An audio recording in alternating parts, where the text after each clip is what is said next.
So I just hit record, and as you know, these will all be available probably tomorrow first thing on the Globe website once the recording gets sent to me, and then I can get it up online. So welcome to the 6th webinar as part of the Trees Around the Globe Research Campaign. And super excited to have everybody here. We have some really cool announcements today regarding the intensive observation period that we had for the campaign for tree height for January. And also the main focus of our webinar today is Peter Nelson, who's on here from Oregon State University. And I will be highlighting some cool things with the campaign, some new things that we've added that Peter and I have talked about. And some really cool resources that you can use to help you guide understanding what your data means and you know, what you might be able to use online when you develop research projects that you might want to submit to the Globe International Virtual Science Symposia, or to your local school science fairs, or county or state, or in your country, in your area. So we have lots of cool things, and they all tie into tree height and land cover and all the measurements in between that you might be taking as part of the campaign. So let's get started. So I'm going to share my screen. I'm going to start with my PowerPoint. It's a mandatory PowerPoint that I have to show. So, all right, let me, let's see which one you see here. All right, so we're calling this effectively, and Peter, I can't see it, but can you let me know, do you see the regular screen or the presenter mode? Regular. All right, thank you. I have it set up to a docking station. I never know what it's going to do. So I have to ask every so often. So, all right, so today, resources for tree research and guiding investigative questions. You might have remembered the term guiding investigative questions from the ENSO campaign that we had running for 3 years that Dorian Janney, who's on the webinar now, and myself led for those 3 years. It started as El Nino campaign, and then it transitioned into the term ENSO to include El Nino, La Nina, and La Nada. So guiding investigative questions are great. We'll talk about them in a second, but just wanted to bring some onto the campaign. So let me move ahead here and do a couple things. So as I always do, I show you this really cool tree, since it's a trees campaign, but this is the tree of what this campaign's about. So we have why trees. You have the GLOW program, then you have why trees. We talk to tree research experts. There are satellite and instrument data and maps out there for doing tree height. We don't have any yet. We're waiting for the ICESat-2 data to be released. As you know, we had a little bit of a government shutdown here in the end of 2018, beginning of 2019, and NASA was set to release the ICESat-2 data during that time, but they couldn't, because if the data would have been released, that would have meant that NASA was working, and they weren't allowed to do that. So we're waiting on the ICESat-2 data, which should be out sometime in March, early to mid-March. And once that's out, we'll get back with you all to show you how you can look at that data at some point and compare it to some of your tree height data. But then also we do have data out there for land cover. So we have lots of satellites out there that are looking at land cover from space, like MODIS and Landsat and others. And then we have the student data, the GLOBE measurements, and the cultural portion of it. And next month, you'll be hearing from Oscar Garza, who's with the Salish tribe out of Montana. I think he's actually in Texas now, I believe, but he works with the Salish tribe out of Montana, and he'll be talking about the cultural aspects of the measurements and the cultural aspects of trees and forests as part of what they do and how they look at trees in the forest, and combine it with the GLOBE measurements that are being taken. And then we have networking, where we want schools to come together and do some work together. We've had this at every campaign, and we've had lots of great schools working with each other across the world. And that's basically the tree campaign, Trees Around the Globe Student Research Campaign. All right, as you know, I'm going to pop this up. That's the website too. the campaign. It's a long one, but if you go into Globe, you can find it pretty easily. And then a couple guidelines I like to show each time for choosing trees to measure. Trees should be at least 5 foot tall, 1.52 meters. They should be isolated trees or the tallest tree in a large grouping of trees. You have to be able to see the top and the bottom of the tree safely in order to take these measurements. And then we have a website here that I shortened with a bit.ly for tree height tutorial. It's a tree height tutorial slide section. And what it is there were slides that were set up as part of the e-training for biometry and tree height, but I pulled a couple of the slides out that focus just on the tree height portion of it, so you don't have to go through the entire, if you're just looking for the tree height slides, I pulled those out so you can take a look at those and some land cover ones as well. So you can check that out.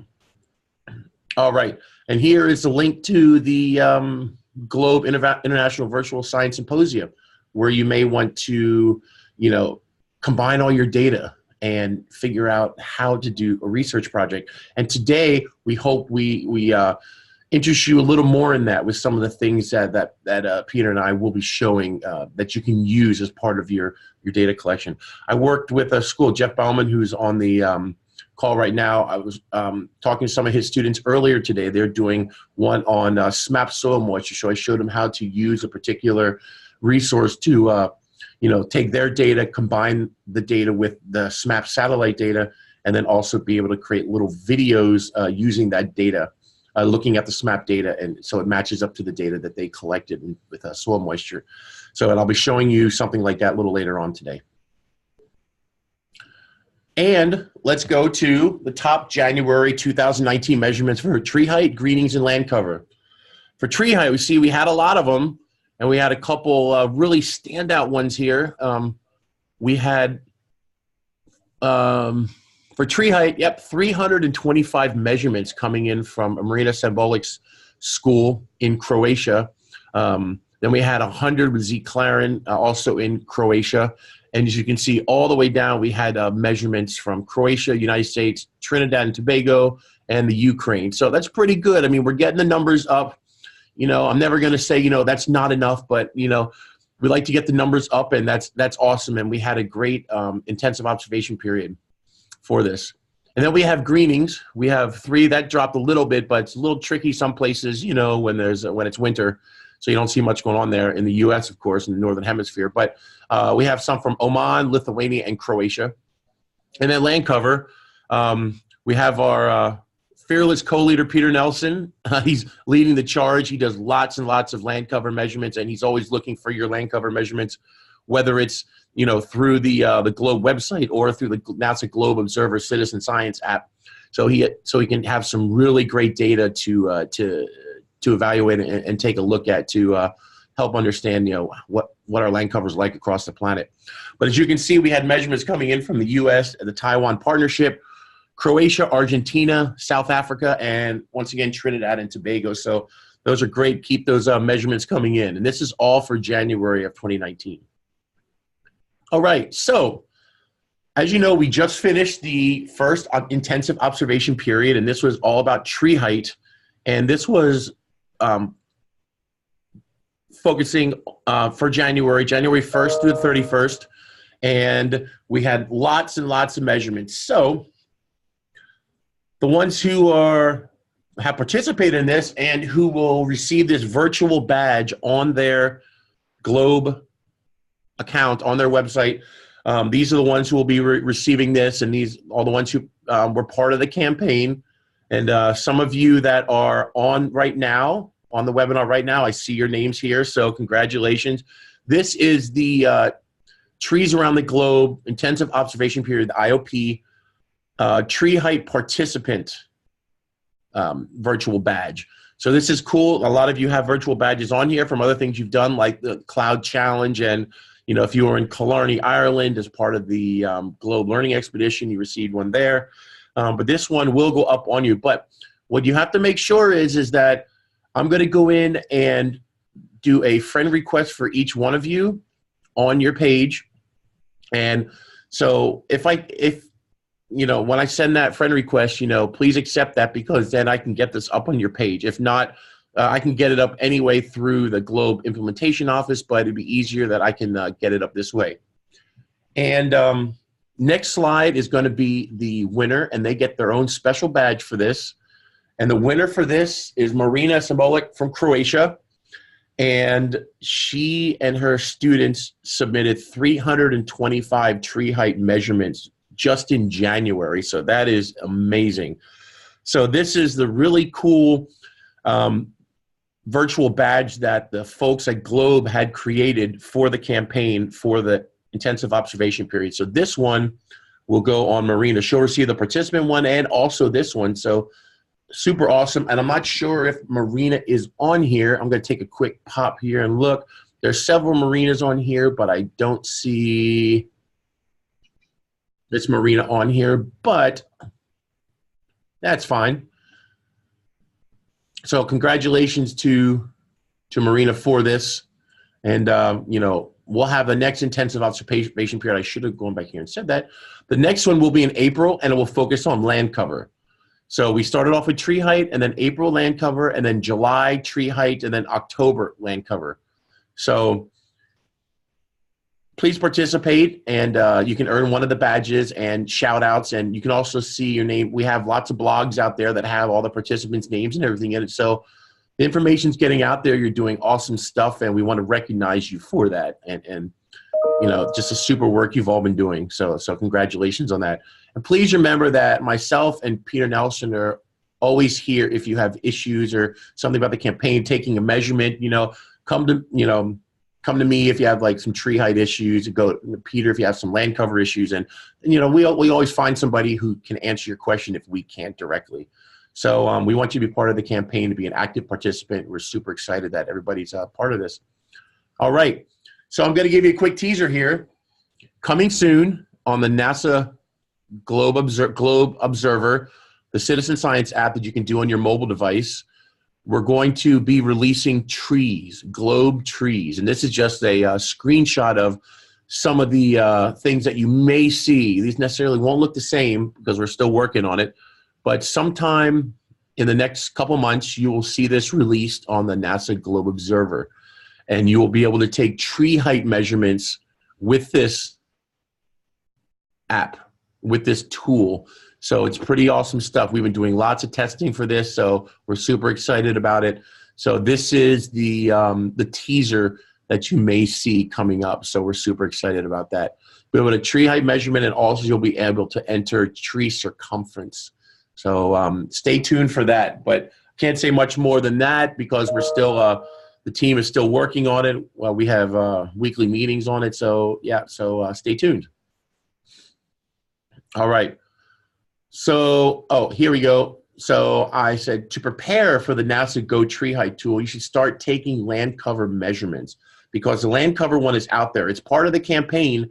I know a lot of you probably have done that, but doing the land cover, using the land cover tool on the NASA Globe Observer is super easy to do, and it's pretty fun because you get to be out in nature, take pictures of cool stuff that you know might not know about, and you know, and Peter is a big proponent for that, and he'll talk to you some more about land cover in a little bit. So quickly, I mentioned this earlier. Our next campaign webinar is March 19th. It's at 9 a.m. Notice the time change. It's at 9 a.m. Eastern Daylight Time.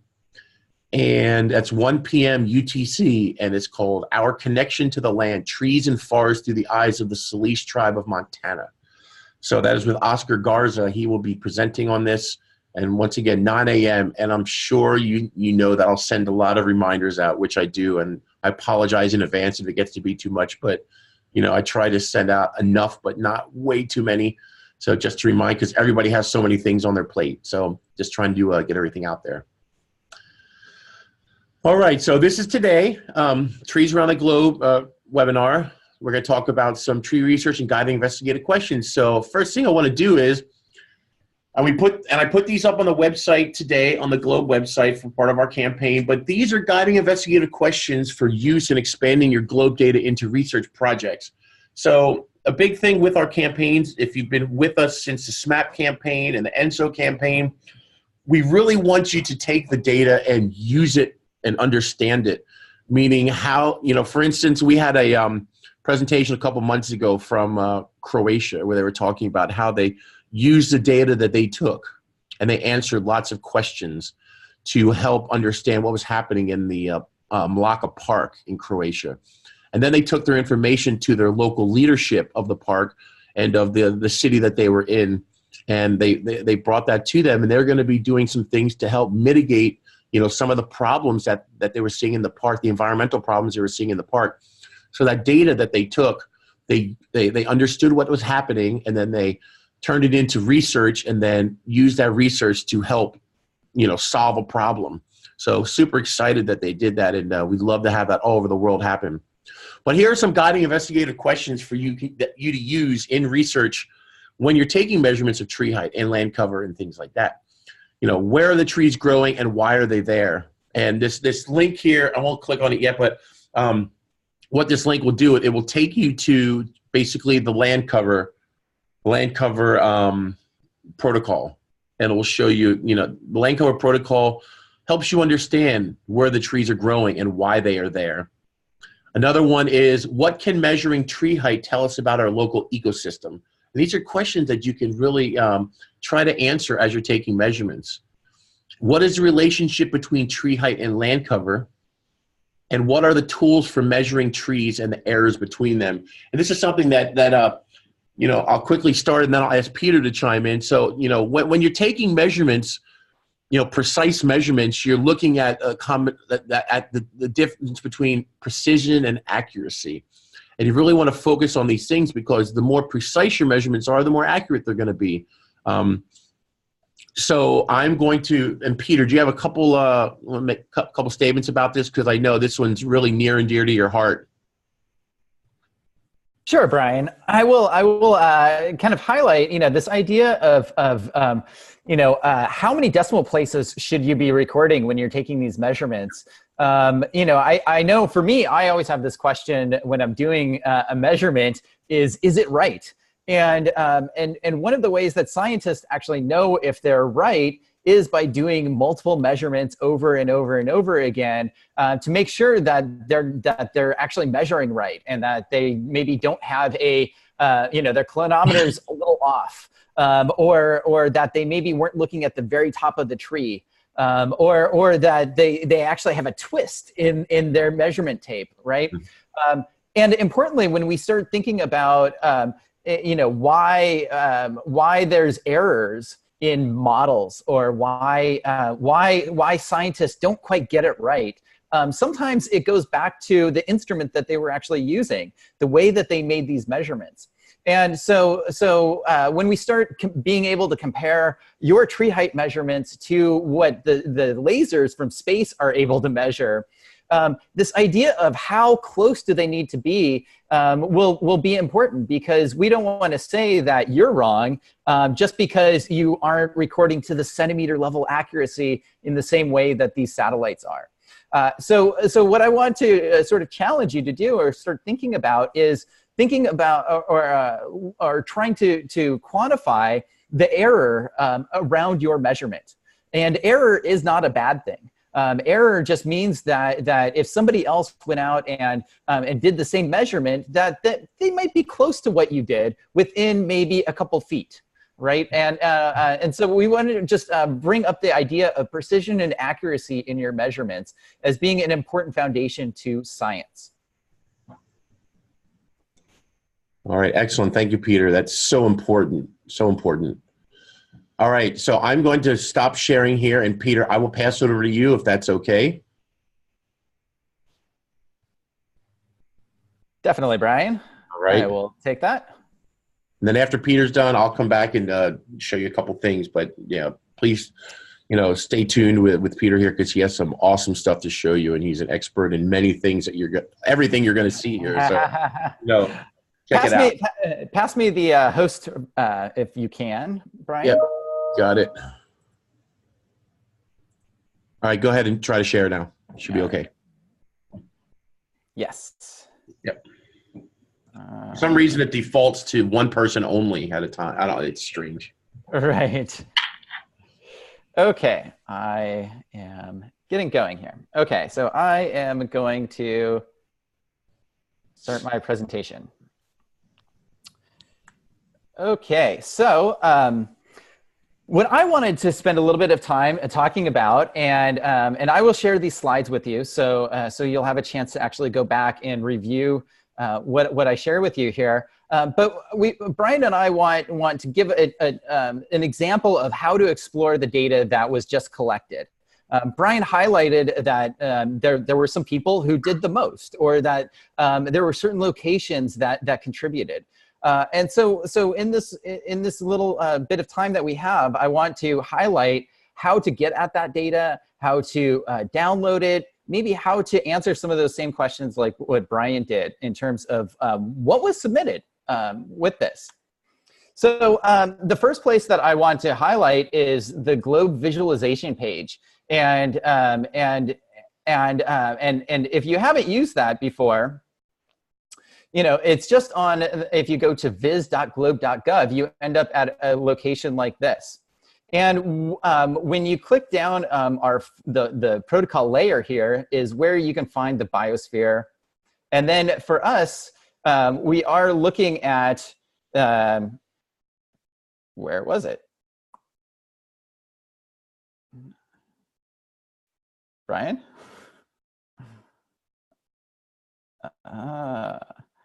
This is live. Which are you looking for? The tree height. I thought that was under the biosphere. No, tree height's only an ADAT. Ah, see, this is why we can't do that here. So we've been fighting to get it on the Viz, and what I should mention that once we, you know, Globe has said that once they the tree height tool comes out for the app, they're going to include that on the Viz. So yes, so that right there is a limitation, right? Like, how do you actually get at and see this data? And so where you actually go, I'm going to just do a quick search for you and show you, is there is this website that will allow you to go in and download the actual data itself. And so as a scientist, this is one of the first things that I go and do is find out where is data. So inside of here, you can choose your protocol. And so this is where you can get it to all of the data inside of Globe that's out there, including things like snowpack. And so you can scroll down and you actually see here is the biometry tree heights. So that's what you need to just go in and add. And when we apply that filter, we can actually see across the time, we've had about 1,000 sites actually put in data.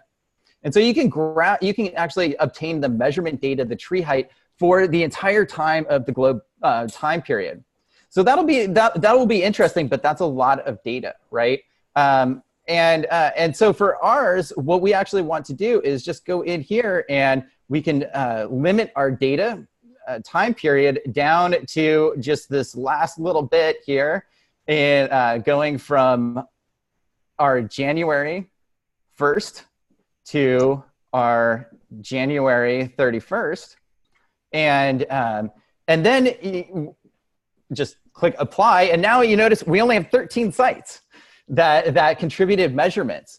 So you can download the summary data, and you'll have a table that you can work with there that just gives you some quick information, or you can obtain the measurement data.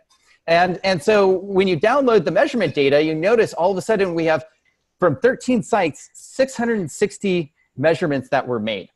So I want to say congratulations and thank you guys for all that hard work, because that shows the dedication of a small group of people and the power that they can actually create. So you can download that and you end up with the spreadsheet. So at that point, you know, I'm hoping that some of the Globe teachers can lead you into how to take that spreadsheet and do something with it, or how to get it into some software. Because once you have that data, you can then import it or open it up into Excel, or in this case, I have a Google Sheet that is there. And so I've actually, I have a link to this table inside of here so that you can actually go and explore that on your own. But you can see inside of here are a variety of field names that describe who made the measurement with the organization name, the site name that's there, the latitude and longitude that you recorded for that site location, the elevation of it, and when you actually made that measurement. And then we have the tree height locations as well. And then importantly, what we have here is the elevation of the tree.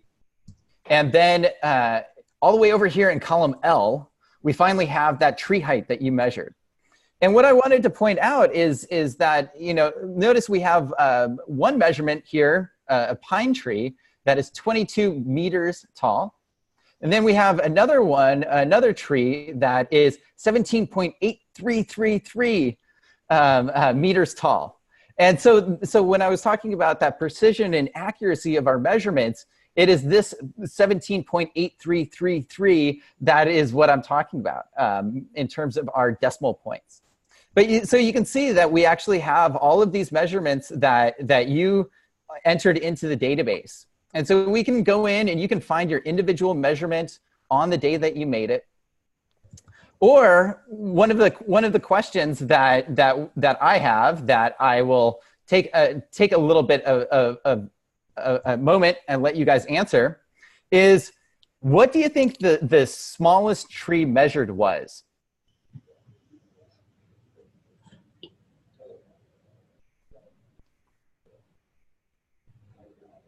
So you can just type in some answers into what do you think was the shortest tree measured?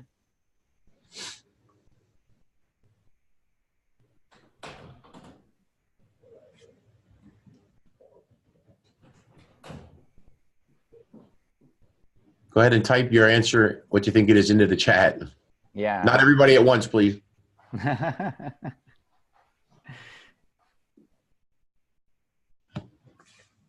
So one of my questions for me as a scientist is seeing that there's 660 measurements or 670 measurements that were made during a 1 month period. I just kind of, before I even look at it, what's the shortest and what's the tallest?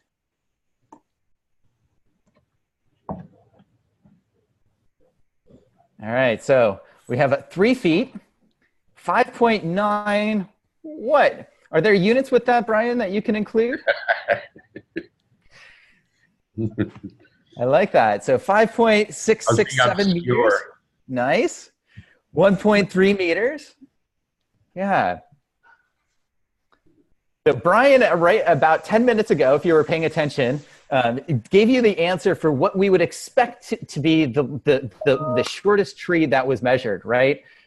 Which should be 5.0 meters, right? That should be the shortest tree height measurement that we see in here, based off of that criteria, right? And so one of the things that we can actually do is put in a nice little formula into our spreadsheet that actually allows us to say, I want to calculate, say, the minimum value, and I know that it's all in this L column, right? So I can just go in and basically show me the minimum for this whole entire value field. So I hope for some people this is a little some computer science review, but if not, I'm hoping that you'll find some interest in this. So using that formula, we were able to find that the minimum, the shortest tree that was reported was 5.1 meters. And so I did the same formula and asked for the maximum value out of that whole list. And we came out with the tallest tree that was reported was 31 meters tall. So when we're talking globally, that's a pretty good sized tree. And so what I find interesting is when I am looking at a data set is to look at this minimum value and the maximum value that's there to understand the spread of tree heights that were measured by you all. And so you can go through and do just some of those what we call descriptive statistics, including what is the average tree height. And so I calculated that as well and came out with our average tree height was 17 meters tall. which I think is just interesting to know, that that's sort of the tree height around you all. And then one of the things that you can do with a spreadsheet is actually create a graph, or what's known as a histogram, that actually will for every one of those measurements, put it into a 1 meter category. And so I can, this gives me the number of counts of tree heights. So we have a little over, about 15 tree heights trees that were measured that were between 5 and 6 meters tall. And you can see this distribution of values of tree heights that you guys measured. And so this right here is a really good range of values, as well as we're getting some really tall trees and we're getting some really short trees. So just right there is a really interesting way to start exploring the data set that was created during this 1 month period by this group. And so that right there is something that you could actually take and write up and look at your contributions to these tree heights, and write that up for the Student Virtual Science Symposium or the regional science symposiums that are out there. Because it's basically looking at what is your tree heights in relation to this larger sample that has been done out there by our group. So, you know, I think that range is really good. I'm excited that we're getting some taller trees that are out there. And so I think, you know, I find one of the guiding questions that I have really is this question of where is the shortest tree in my community, and where's the tallest tree in my community? And then, you know, in April, are we going to end up with kind of that same distribution, or are we going to end up with a different shortest tree or a different tallest tree? That's something I'm looking forward to seeing if you guys can help answer that. So I will just kind of ask if there's any questions that are out there. I do see one over in the chat. Let me move that over. So yeah, so some of the trees that we have out here in Oregon, I didn't put it into the GLOBE database, but some of the trees that I've measured over the last 15 years of doing forest tree height measurements are actually almost 90 meters tall. And so almost 3 times the tallest tree that was measured by our group right now. And so I'm really looking forward to being able to use the new tree height measuring app and seeing how many of the tall trees around me I can actually add and contribute to getting maybe one of the tallest trees out there. So I want to encourage you to maybe take this on as a challenge of finding in your community what the shortest tree is and maybe the tallest tree. Because those are really interesting pieces of information that can lead to different questions, deeper questions, and really lead to what Brian was asking at the beginning. Why do you have those trees that are growing that location, and why do you have some trees that are growing 30 meters tall? So I will turn it back over to Brian, and I have a couple other websites and things to share, but I will let Brian do a little talking and sharing with you. All right. Thank you, Peter. Let me hop back in here and share my screen. And I'm going to show you just 2 things. Peter showed you the GlobeViz and the ADAT specifically. So I'm going to pop over to another part of the site. I'm going to actually go to the Viz. I got to pop back out of there now. Let me pop here.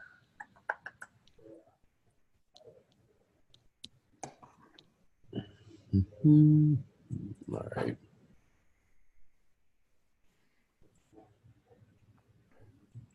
All right, so I'm going to go to the GLOBE data, go to the visualize data, enter the Viz system.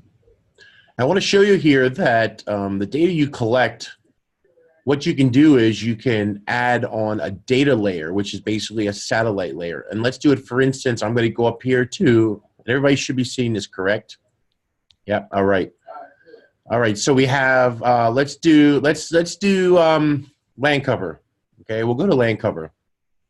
We'll just do, let's just pop photos on there for now. And then what we can do is we'll hit submit, and you see that gives us the 1 year. We'll do just the one. We'll do the 1 day and do update. The 1 year covers a lot of the map. So yeah. So let's then go. If you can see here, and it's not labeled very well. If you look up here over to the right of the data layer of the protocol layers, you have these 3 dots, and if you click on that, that's where you can choose a base layer. And what that means is if you click on that, you click on these, OpenStreet, satellite, hybrid, but you can also have NASA satellite data options, everything from corrected reflectance to Earth at night to aerosols. But let's just, for instance, let's just do land surface temperature just so you can see what this looks like. So if I click on that, what happens here is that the map is then populated with the actual satellite data. This is from Terra. And you can go back to any date. Let's just go back, let's say, to February 1st.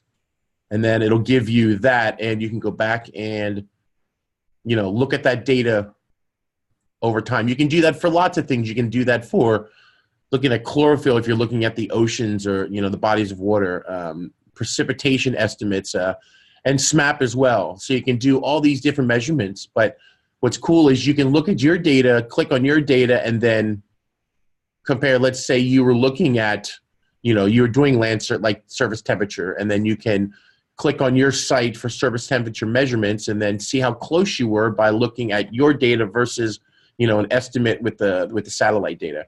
So it's very cool to do. It's pretty easy.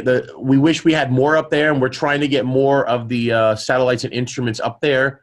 Hopefully, we might get ICESat-2 tree height data up there at some point. I'm keeping my fingers crossed, but that's a discussion in process. So that's just another way that you can, look at your data. You can compare it to the satellite data, even though we don't have it all here. But I'm going to show you another site here that allows you to do even more, but it's not on Globe. It's called NASA Worldview. And you can see the URL. Let me go back to the regular page here. It's just worldview.earthdata.nasa.gov. And what you see here is you're seeing a global map, and you're seeing Terra Modis imagery in the background. But what you can do is you can look at basically any type of data set that you would like. Not tree height yet, hopefully once ICESat-2 is released, but we're going to just show you an example here. And this, you can do different things. So as you see here, there's a little button that says Add Layers. I'm going to click on that, and I'm going to click All. And you can see here are all the different data layers that you can look at. And what that means is when you choose one, it'll be then put onto the map that's behind this. So let's just look at snow cover for one. We have it from Aqua Modis and Terra Modis. So we're just let's do both of them. We'll do Aqua, so you just click here, and then we'll do Terra, click here, and then we'll click on the map to get rid of it or just X that out. As you can see, some data showed up, but what I'm going to do is to make it easier, I'm going to get rid of the clouds, the cloud from Terra Modis, corrected reflectance. So down here, there's a little eye. If I click over that, it'll take it away. But now what you can do is you can go and see all that snow cover data. And if you scroll over the colors, let's zoom in a little bit more here. So if you scroll over the covers here, over the colors, you can see wherever you are, it's changing on the color bar to the left, okay? This one happens to be the snow cover from Terra Modis, okay? And then if we happen to just close this one out, this here is the data from Aqua Modis. It's looking at this snow cover from basically, it's two different, satellites with different instrument, but what you can do is you can look in your area and do this, and you can go on and explore this. I haven't explored the whole thing yet because there's so many different data sets available. But let me show you something cool, and this is something I showed with the SMAP earlier, so I'm going to just show it with this one, though. if I want to create a little movie of some data that I collected, of the dates, let's say I collected, let's say I want to look at the snow cover data for the globe from these satellites over a certain period of time. So you can click this little movie icon down here, little movie camera, click that, you get this little dialog box that pops up. So let's go to 2018, let's say, I won't make it too long, let's say September 12th, that's fine, and then through today. And then what we can do is we can determine how fast we want it to show, down from, 0.5 frames per second all the way up to 9.5 or 10. That's pretty fast. So let's go kind of in the middle here. And if you click on this, what's going to happen is it's going to create a quick little movie for you of this data from this time frame that you asked for. Takes a second to load up. But this is cool. And let's actually zoom out a little bit so you can see a little more of the globe here. So it does, it does take a little bit depending upon the data set that you load. But what you can see here is the data over time, and then you can also save this as a file to your computer, so you can use this. So I showed this to some students earlier in Michigan, how they can do that with the SMAP data. And yeah, sorry it's taking so long, but that's the nature of the beast, I guess. Since I'm driving most of this webinar technologically, that's why it's a little slow right now. But you get the idea that what happens here is that, the map, you can create this global map of, let's see if we can do it. Global map of any data set that you like, and you can do a comparison. You can have different data layers on top of each other. So yeah, it's super cool to do. Let's just do a shorter one here. Hopefully that'll load up pretty quickly. If not, you have the idea. Oh, there we go. That's a little better. So that's showing you from January 19th to February 19th. So pretty cool stuff. So yeah, I just wanted to show you that as a possible tool to use. For instance, you can't do it now yet for tree height, but if you're doing, surface temperature or, air temperature, things like that, you'll be able to take a look at that, because as I mentioned in this layer section, you have lots and lots of things to look at. There's a whole aerosol section if you're part of the aerosol campaign. There's precipitation. There's there's land cover. There's everything from methane to some of the things you might measure, nitrogen dioxide, things like that, ozone. So yeah, so super cool, cool way to look at the data and take it to that next level. And Brian, I would point out that you can always share these views out using those the tools in the upper right-hand corner there, and so that's kind of a neat way to be able to actually share that link to a blog. The camera right next to it actually allows you to download the data. So it's a pretty neat way to be able to access this information without having to go to a whole nother website. So. Yeah, that right there, can definitely be a challenge getting at that. Yeah. It's pretty cool. You can pick where exactly you want it to be shown. Exactly, and the size. So, and one of the things that Brian didn't highlight, but you can always explore too, is the comparison ability down below, to be able to compare this year to maybe last year. And when we're talking about like snow cover, and that gets into a phenology of trees, right? And so that will be something, especially with the land cover being focus in April, that will really allow us to focus on the phenology, the leaf out or the leaf off, depending on where you are in the world. And so we want to try to track that phenology, and that's one of those things that by going out and using the Globe Observer land cover and taking photos of what it looks like today.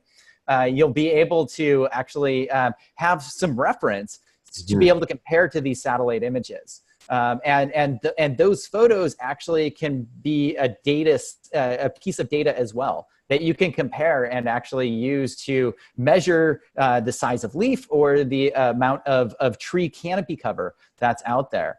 And so we'll be highlighting that. Especially in April, what we can do with those photos, in particular the land cover photos that are coming in through the Globe Observer land cover app. Yes. Awesome. Yeah. Yeah. The more, the more data, the more precise, more accurate data we have, just helps us build that better, robust data set, for everybody to look at, to understand. Yeah, it's just a perfect thing to use. All right. So, Peter, anything else you would like to show? Yes, I am going to highlight just a couple of final things Cool. to maybe give you a little bit more, just some different ideas to sort of give some context to those individual trees that we're having you measure. I mentioned, those up photos and sort of the photos that you can capture, and so this right here is really helpful for giving that context of what do you actually have the tallest tree in the area, and what does that look like over time? Importantly, I want to highlight one of the other tools that's out there that can help kind of bring in the history of your location. Because when we're measuring a tree that's maybe 5 meters tall, a question that I automatically have is, well, how old is that tree, right? And so one of the tools that is out there that you might have seen if you've used Google Earth is the time-lapse tool. And so Google has created this globally so that you can go to just look up Google Earth time-lapse, and it's in. I'll share this into the chat as well. And you can go to almost any location around and be able to see the history of that location using Landsat images. And so this can be a really interesting way to give that context to what you are actually seeing, or to be able to look at some of the data in the Globe database and be able to then go and actually travel and see how an area has changed. And so we can actually see, like right here, squares showing up in the middle of our screen, right? And so I encourage you to go explore this, because you can see all kinds of interesting forest patterns that pop up. Here we have clear-cut logging that is happening. That's actually taking these green pixels and turning them into bright brown, for instance. So that's one of those great tools that's out there that I encourage you to go and explore and see what has happened around that tree that you've been looking at. And finally, one of the other tools that I encourage you to explore in terms of giving some context to, and that historical context to your trees, is this site put together by a group of researchers and nonprofits called Global Forest Watch. And this website actually allows you to look at tree cover loss, tree cover gain, where is it happening, not only locally, but also then be able to look around the world and to give that global perspective. And you can also go in here and you can actually sign up for alerts to be told when a fire, for instance, is spotted by a orbiting satellite. You can then be alerted that there's actually something happening there, and be able to bring up some of those satellite imagery that Brian was showing earlier, and bring in that real world happening now context to some of the questions and some of the things that you're exploring. So I wanted to highlight those two tools as a way of starting to bring in this history component to not only looking at where trees are located today, but where they have been located in the past. And that all helps us to then think about the question of where are trees going to be in the future, and how are we going to monitor those locations. So with that, I'm going to stop sharing my screen and hand it back over to Brian. All right. Does anybody have any questions? Let me look in the chat here. I don't see any additional questions. You can unmute yourself if you have any questions as well. If you want to just speak them out, that's fine.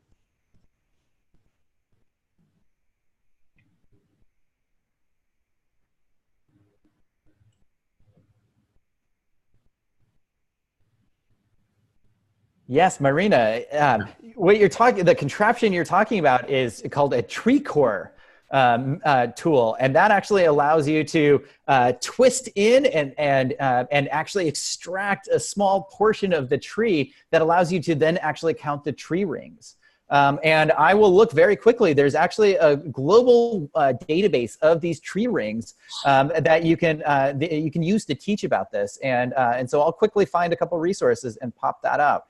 Because tree height doesn't always tell us how old a tree is. You can count the number of branches, you can do some things like that, but really doing that tree core measurement is one way that we can actually see climate data embedded within trees. So it's a really fascinating idea. I should also mention one thing that in my slide, I had on there that the tree should be at least 5 feet. It should be 5 meters. I don't know why I had 5 feet on there. Sorry, it must have been from another slide somewhere. But yeah, it should be, that's about what? 5 meters is about 14.6 feet, probably, something in there. So at least 5 meters, about 14.6 feet. So I'll change that in. I think we have it. I'm not sure what's up on the website, but we'll change that as well. So yeah, definitely, as part, that's what, the original GLOBE protocol for biometry tree height is that. And thanks for pointing that out, Eric Brown de Colston and Peter for mentioning that, because then I went back and thought, no, wait, something's not right there. So yeah, sorry. It's a long week and it's only Tuesday, right? All right. Does anybody have any further questions? All right. So remember, the next webinar is Tuesday, March 19th, and that's at 9 a.m. Eastern, 1 p.m. UTC. So please join us for that. If you have any questions, let me know. And those of you who are on here who saw your name in the participation for the IOP and to get a virtual badge, make sure that I went through and I friend requested everybody on there in GLOBE. So make sure you do that. And with it this week sometime or first thing next week, I'll be getting those up on your pages so you have them and you can show everybody, show your students, and if you need to, post it in your classroom or something, that'd be really cool. So thank you all, and take care. And remember, the recording will be up probably first thing tomorrow.